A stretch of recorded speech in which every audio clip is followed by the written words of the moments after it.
In 2016, Eric Lang took over as head coach of the American International College men's hockey team. The previous season, they were ranked 60 out of 60 Division I NCAA hockey team.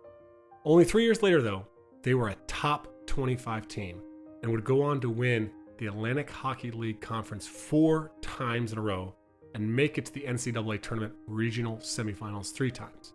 He has taken them from the bottom, and they are rising to the top. But that's not why he is our guest on the podcast today. It's because of the way he has done that. He has done that by investing in his players as people, raising the standards, and holding them accountable in a way that aligns with his philosophy as a transformational coach. Now, in today's episode, we're going to unpack how he turned the program around and how he holds his players accountable. In part 2, our next episode, will unpack the ways he develops leaders and builds relationships. You are going to love the very practical way he does this within his program. And whatever sport you coach, I know that you're going to make a lot of applications within your team. Welcome back to the Coaching Culture Podcast. If you are a new listener, I'm JP Nurbin, and I'm joined by my friend and co-host Nate Sanderson. Every week, we share with you our conversations and learnings around practical ways to grow as a leader and to improve our team's culture. If you want to get the notes to this and every episode of the podcast, go on over to tocculture.com and subscribe to our weekly newsletter. Also, there you can learn more about TOC, our online courses, and one-on-one coaching program for coaches. If you enjoyed today's episode, I know as well that you're going to love my latest book, The Culture System. So much of the principles and practical ways to build culture that Eric shares align with what I share in the book. All right, let's get right into our conversation with Eric. Well, Eric, we're excited to have you on the podcast here. We were just talking off air a little bit. I think you are our first guest from the hockey world, and that's going to be exciting for us to hear a little bit of a maybe different perspective or some of the different challenges that come with coaching ice hockey compared to basketball or volleyball or some of these sports that we've spent a little bit more time with. But for our audience that maybe doesn't have a lot of hockey backgrounds, maybe you can just give us a little bit of context in terms of where you are at AIC and maybe even some of the challenges of coaching there at the Division I level, just for those that don't have a much of a frame of reference for what the college hockey atmosphere is like. Sure. AIC, we're a little mom and pop operation here in Springfield, Massachusetts. We're about 1,200 students, which is one of our smaller challenges, obviously. And 7 years ago, I was tasked with taking over a college hockey program that wasn't very good, to be quite honest. We were, there's 60 Division I teams in college hockey. We were 60th out of 60 at the time. And, at that moment, it was, there was some critical thinking that was, we can look to do things the same and try and do it better than everybody else, or we can take our program in a different direction and do things differently, and not do it differently to do it differently, but do it differently with some really good strategy. And, we were one of the first college hockey programs to really go over into Europe and make that a mainstay in our recruiting. At one point, we had 11 players from Europe on our roster, which is really quite different. Most college rosters, you'll see 1, 2, 3 at the most. And we've kind of really went over there 7 years ago. And 3 years later, we were conference champions, and we were fortunate enough to be able to do this 4 years in a row. I think we're one of 5 college hockey teams in the history of Division I hockey that have won a regular season and a postseason championship consecutively. So we're certainly proud of our accomplishments here at AIC, and for us, we're just trying to sustain this thing. Now, I know you've kind of mentioned just there that you said, hey, we're going to do things differently rather than trying to do it better than, maybe some of the big names in college hockey like St. Cloud or Penn State or, some of those teams. When it comes to the vision of what you're trying to create there, I imagine that's probably a little bit different than, Boston College or some other people around the corner from you there. Could you talk a little bit about this vision of just when you took over this program that was ranked 60th? What was that vision for what you were going to try to build that?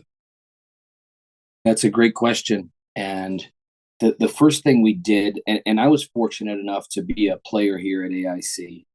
And then I was fortunate enough to be an assistant coach here at AIC. So for me, it was a little bit of a turnkey operation. I wasn't getting into the institution and really having to learn what our strengths and weaknesses were.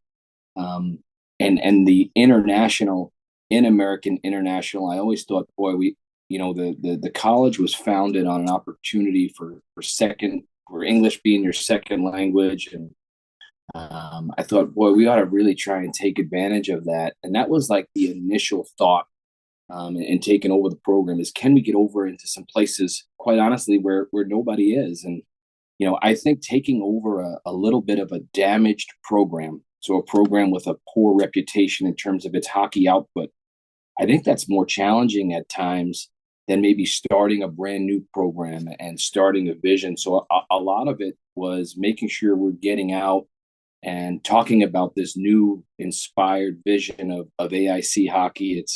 It's almost like the airline that maybe crashed had a couple of plane crashes, and you're trying to build confidence back to, and really that was a lot of what we did in year one. Was we spoke to everybody. We talked to every junior program and just said, hey, we're going to do things a little differently here, and here we are 7 years later on the other side of it. Well, Eric, I'm curious, you mentioned the European recruiting and trying to tap into some different resources when it comes to the talent pool. When it comes to building the culture, what are some things that maybe you've tried to set AIC apart from, those other schools that you're competing with? I think the thing that we have done a really good job with here, I think, and I know you guys mentioned that maybe there's a little bit of hockey background for you guys. I think if I were able to stick you guys in a hockey rink, I think you'd be able to identify who the best player is on the ice. I don't think that's a great challenge. And I think, we're all, when I say all college coaches, like that's what we're trained to do. I think the thing we have done really well here is recruit with our ears and ask tough questions and making sure we're bringing in players with winning traits that are selfless.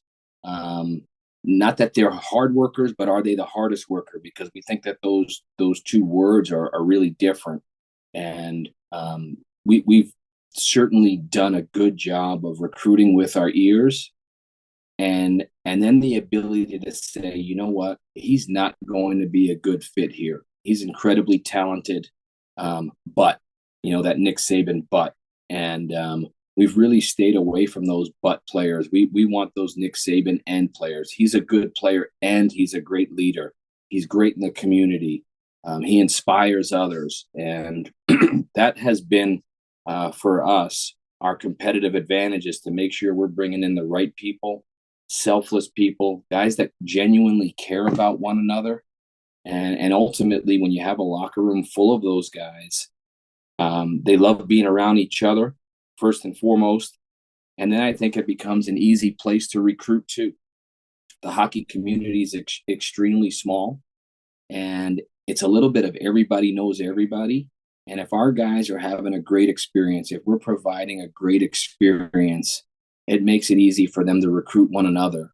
And ultimately, if you can get that on a conveyor belt where guys are having a great experience and they're saying, you know what, come play for Coach Lang. He's going to push you real hard. He's going to coach you real hard, but you're going to have a great 4 years here. To me, that supersedes everything. Yeah, no, I absolutely love that. I think that I love that principle, like recruiting with your ears, not just your eyes, and I think that's significant. I think the hard thing at the collegiate level is that, you have a staff and you're going out recruiting and you're getting to different places. How do you get everyone on the staff on the same page with, this is our type of player, or that's not that type of player we want here? How do you get that synergy there? It's another great question. We've had really good success here, and unfortunately, with great success, we have turned over an assistant coach. I believe it's 3 years in a row. Mike Towns is now at Michigan State, and he's a great up and coming coach. And Steve Wheeler's doing an outstanding job at the University of Vermont. And Corey Schneider, who was just recently here, took a really good job at Clarkson. So it is a little bit of a process. We're bringing in new coaches, and I think it just simply comes down to, let's coach guys that we really want to coach. And that is in its most simple form, you know. You know, character development is an extremely important component of what we do. But I think it starts with we have to bring in great people. And I always tell our guys, make sure we ask questions we don't want to hear the answers to. And it's very easy as a recruiter. You have a lot of time invested in a player and you really want this to work out. And we go back. We don't, it's easy for the current coach to say great things about a player, but we will go back a coach or even a coach or two. We'll ask, you know, guys that we have relationships inside of the league and really just gathering information. And again, I use that term recruiting with our ears is extremely important. Eric, I'm curious about this. You know, you mentioned that you do a lot of character development. We've heard you talk about leadership development on some of your other interviews that JP and I have listened to. When it comes down to the balance between, I'm thinking of, you know, high school coaches here as well. You look at a kid's character and you look at a kid and you say, that's the kind of guy I want to have in our program that I want to coach. And yet where's the balance between how much of that can I teach? How much of that character and leadership can I develop to bring a kid along to help them mature versus, you know, seeing a guy that just, he's not going to make it. He's not going to get there. I don't know if that question makes sense, but I'm curious as to No, how sure much does. power, in a sense, you feel like you have to be able to impact someone's character that may not be quite where you would want them when they come in the door. I think the Army West Point model of leadership is incredible, which is develop your leaders. And we by no means are we getting perfect players when they come here, but they have a great base of just they've got a history of just doing what's right and doing it all the time. And for us, again, it really starts there. And I think in terms of our leadership, in terms of our hockey team, you are either one of the leaders or you're supporting the leaders, and there's really no in between.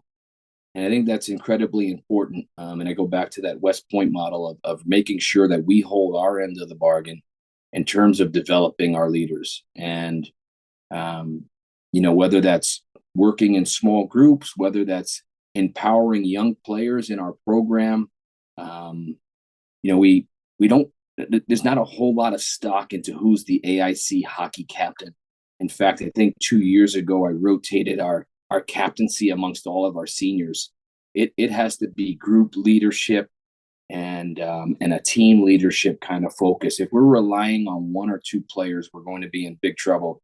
And if we're relying on the head coach in that area, we're going to really be in trouble. I'm really curious for you to dive a little bit more into that because we're all about like leadership systems and we work with some coaches on that as well. And just tell a little bit more about that groups and how you're empowering, you know, whoever is the leaders to lead the followers.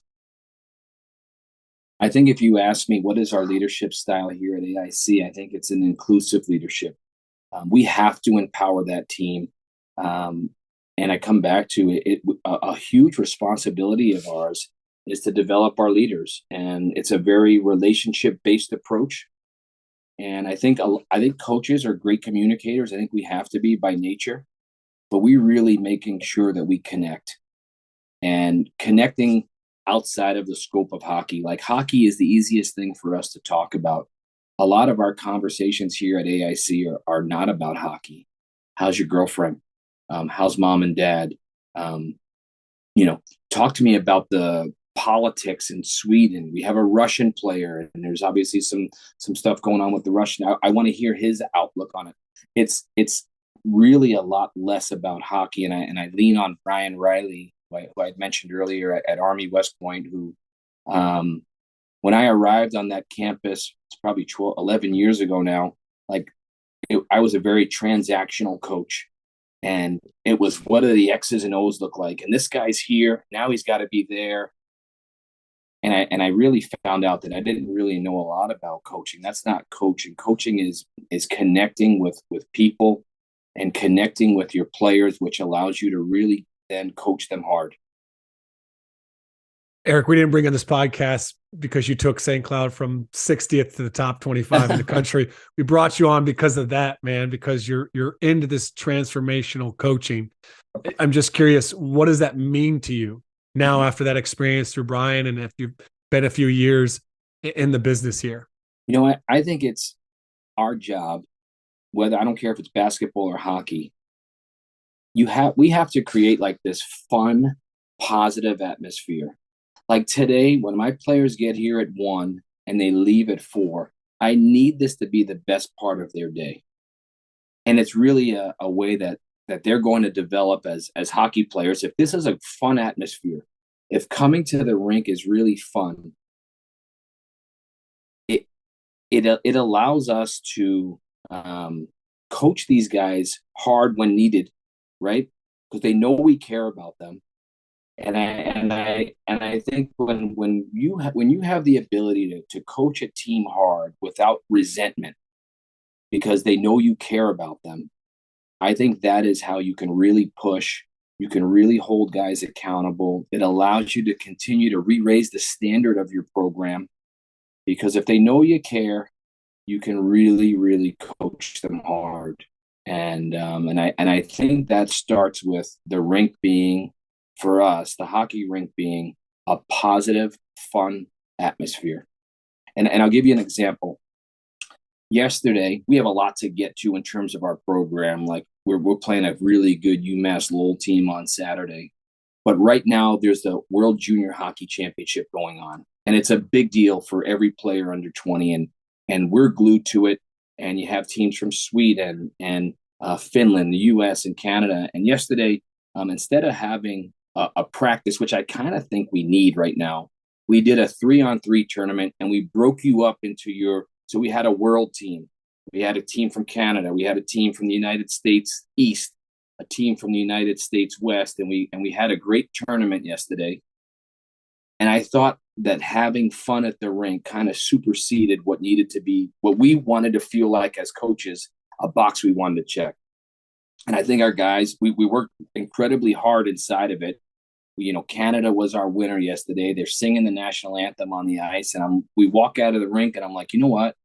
We worked incredibly hard and our guys had a lot of fun today. And it's just hockey. At the end of the day, what we're doing, I don't ride the jackhammer for 8 hours a day. It's just hockey. Well, I want to ask you about this because we try to follow a very similar philosophy with our basketball program of balancing that enjoyment with the work. But, I just said this on an interview after our game last night that if I had to choose between one or the other, I'd rather err on the side of enjoyment than I would, pressure or work or whatever that might be. At the same time, one of the things I think that we've grown in over the years is teaching and expecting from our kids that they have to take ownership of creating that for each other. And I wonder for you where the balance is between, as coaches, you have to create opportunities for those kinds of things, and yet putting some responsibility on the players themselves for what they're creating, on the ice for each other. I always say, I don't want to be the guy that has to provide the energy for our practice. I want us to be out here. I want us to enjoy one another. It's going to go very quickly. And one day you're going to be in his wedding party and look back and we want to make sure that the time we have together, we really appreciate one another. But to your point, we can't be the ones providing the energy every day. Some days we have to, it's needed. It's a grind. We'll have over 100 practices this year. And there are days where our coaching staff does have to carry the mail. But a day in and day out, we need our players to provide the energy needed and the work required so that we develop one another. And, we tend to give our players in our program, I heard my son come home one day and he was talking about a pickup basketball game during lunch. And he called one of his friends a tryhard. And I thought it was a compliment. And I didn't realize that a tryhard in 2023 has a negative connotation to it. And we give a lot of top cover to our tryhards because that is what they need to develop themselves. And if in practice we can just give it everything we've got for 45, 50, 55 minutes, whatever that looks like. Some days it's 90. That is the best way for us to develop each other. And that comes with a responsibility that every day you are going to bring it. And, you hear the term everydayer. And I think it's easy to say, but really hard to do. I want to dive into some more the things you do to build a culture. But first, I want to take a quick step back here. And you mentioned you were a transactional coach when you went to West Point and you were coaching under Riley.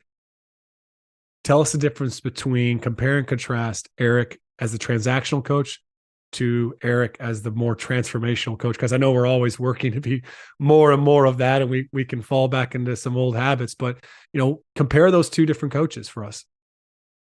Yeah, I think for me, this sounds a little crazy, but Brian Riley will get Chips Ahoy cookies for every player when it's their birthday. And it was something I kind of thought, like, this is a little corny.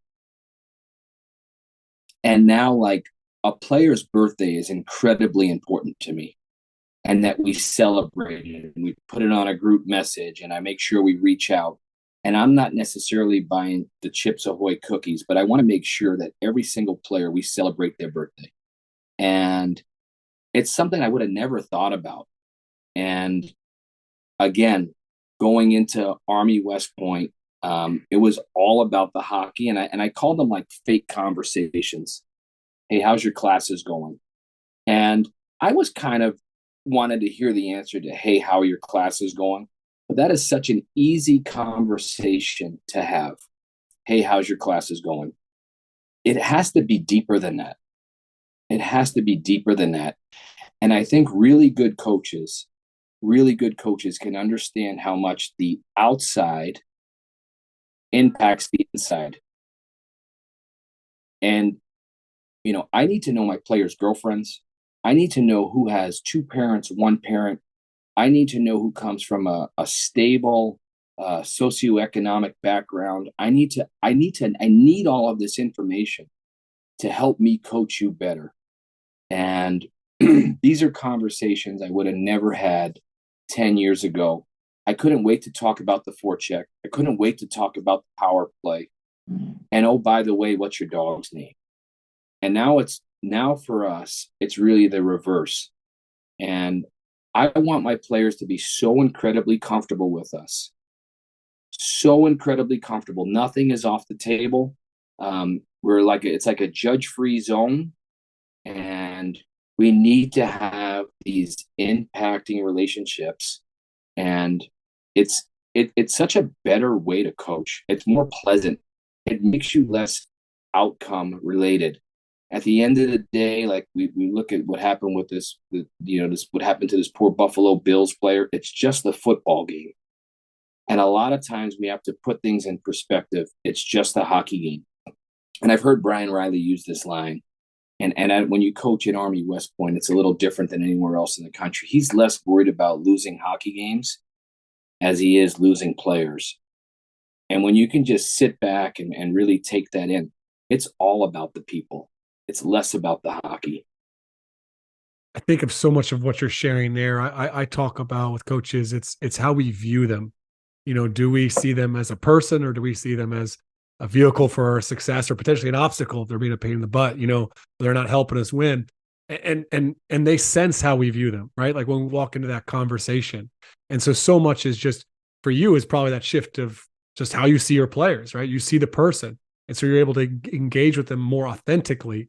For me as a coach, I would ask the personal questions just to be able to get to the point where I could talk about, the basketball game, right? Like it was just purely to get there, but I love what you're sharing there. I have kind of a practical question, because I know coaches are going, oh, okay, yeah, I get this, but like, where am I going to have the time? Like so let's look at you. You got 4 kids, you're a Division I hockey coach, and let's be honest, an underfunded program, right? So you probably, have some other obstacles there. How do you make the time for all these conversations with your players to build those relationships? We started something 2 years ago, which was the best thing that we have done here at AIC. And Mondays are all about the individual. We call them personal investment Mondays. And depending on our work week, but Mondays is a really skill-based day for the individual. And we do nothing technical for our program. So we're not working on any team stuff on a Monday. Monday is about you, the player, and Monday's video sessions. We will have our assistant coaches walk around the locker room. We'll sit in your stall with you. We'll make it as comfortable as possible. And your clips on Monday, the video we're sharing Monday, is all about you. And so we have taken one day of the week where we're going to touch the majority of our players. And it could be 1 minute, 5 minutes, 10 minutes. It could be one clip or 5 clips. But you're going to get a personal touch on Monday. It's been really, really good. And it's actually a day of the week where I take a step back and really let my assistants do a lot of the leading and a lot of the talking, and really it's great for their development as well. But the college hockey season's incredibly long, and I need to find ways to save my voice.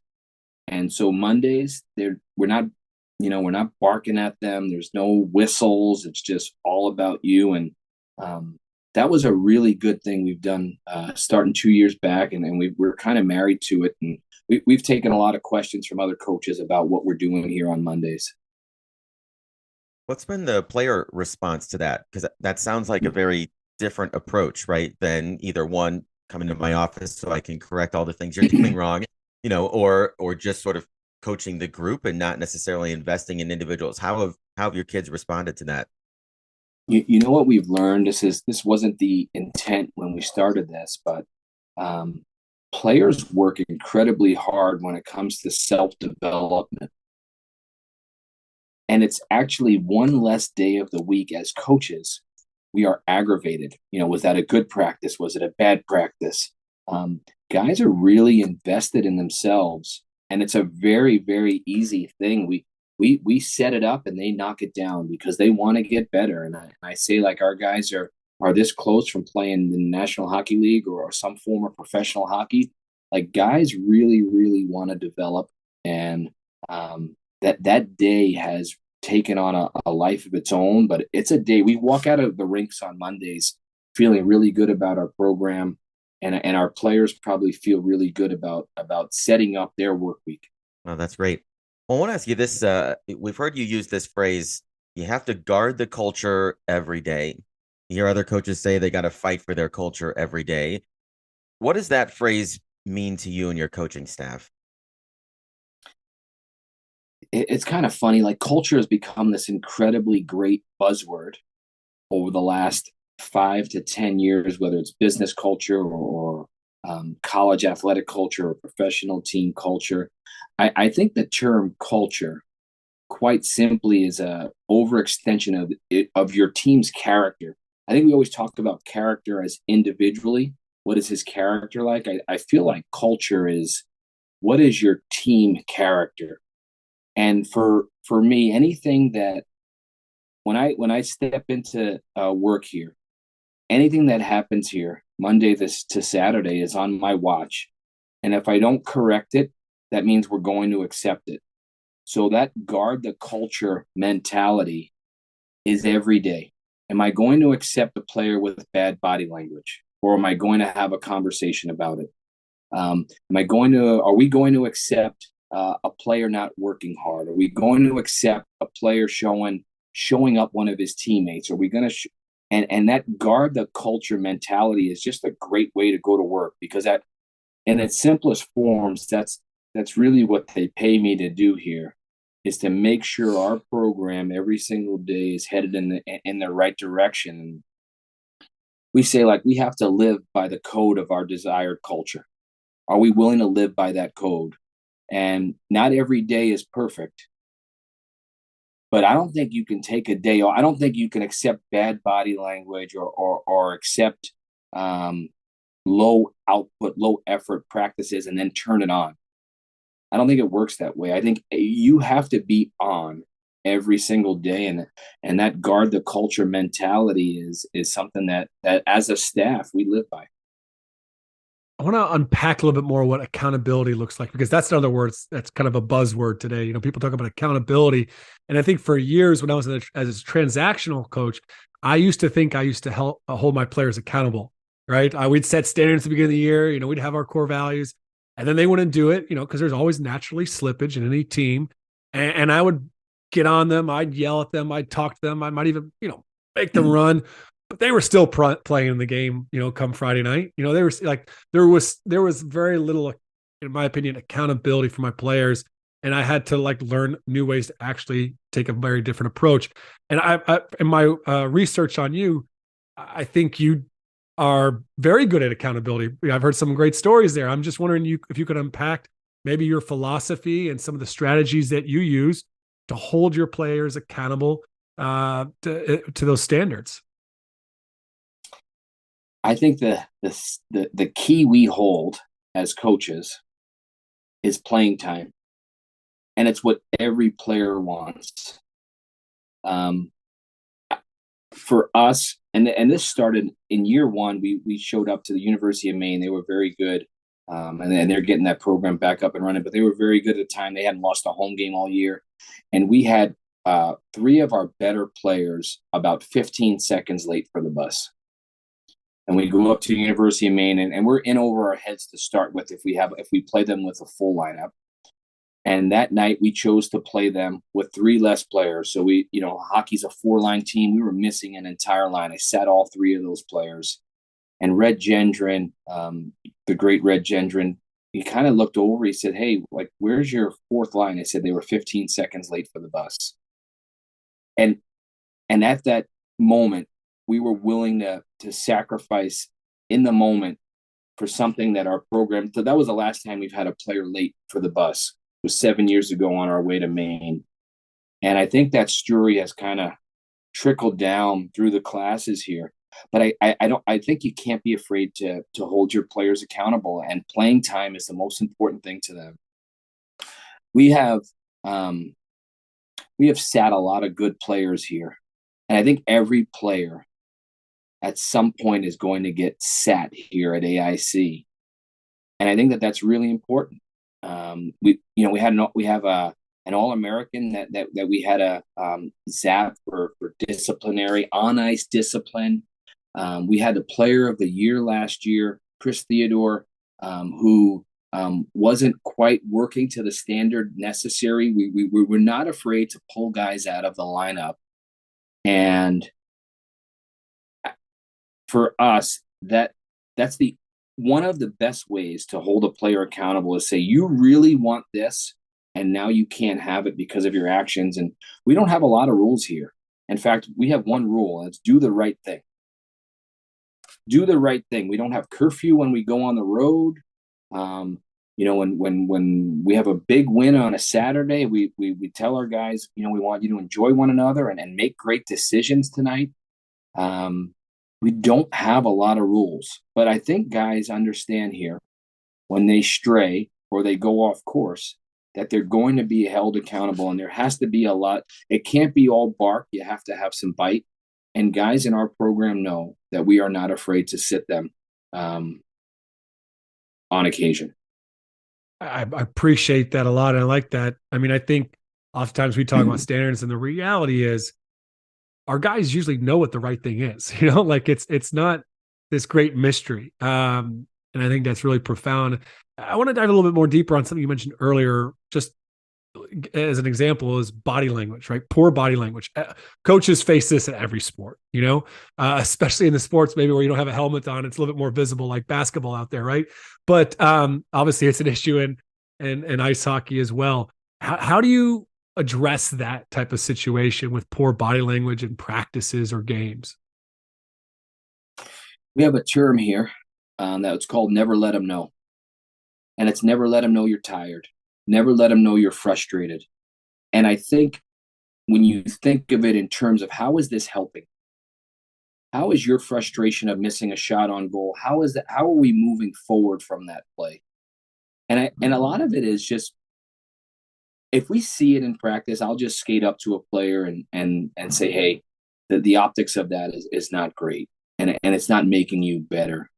But more importantly, I think we have now internal accountability in that area where our own players are skating up to a player and saying, "Hey, we don't do it that way here." And I think that's when you have something special. When your players are comfortable enough to say, "Hey, that's not how we do things here." And a lot of it for us is, like I said, it starts with a conversation. We do a lot of, believe it or not, teaching via video with body language. And it could be a tennis player breaking his racket, a hockey player in a big crucial spot taking a bad penalty because he was frustrated.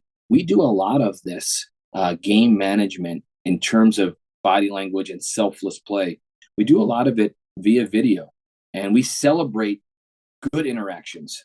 Something as simple as picking up a puck for a referee instead of having him bend down to get it. Like, we will show that when one of our players does that. Like, we want to reinforce great behaviors.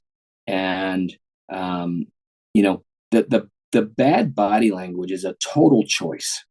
Sometimes it's attention seeking, and I think it's, how is this making you better? And I think that's really important. I love that. We've dabbled in that a little bit more too, of using examples of, I mean, not always negative examples, obviously, from other sports or from other, sports scenes. But sometimes it's easier for kids to be able to reflect on that rather than examples from their own team or themselves, to have a little bit more honest dialogue too. So I appreciate that. Okay, next episode, we'll be back with more from Eric Lang, which is just going to be a bunch of really practical ways that he builds the team culture. So you're not going to want to miss it. In the meantime, be sure to subscribe to the podcast and review this podcast. Also, head on over to tocculture.com to subscribe to our newsletter to get today's notes and the first chapter of my book, The Culture System. Thanks for listening in.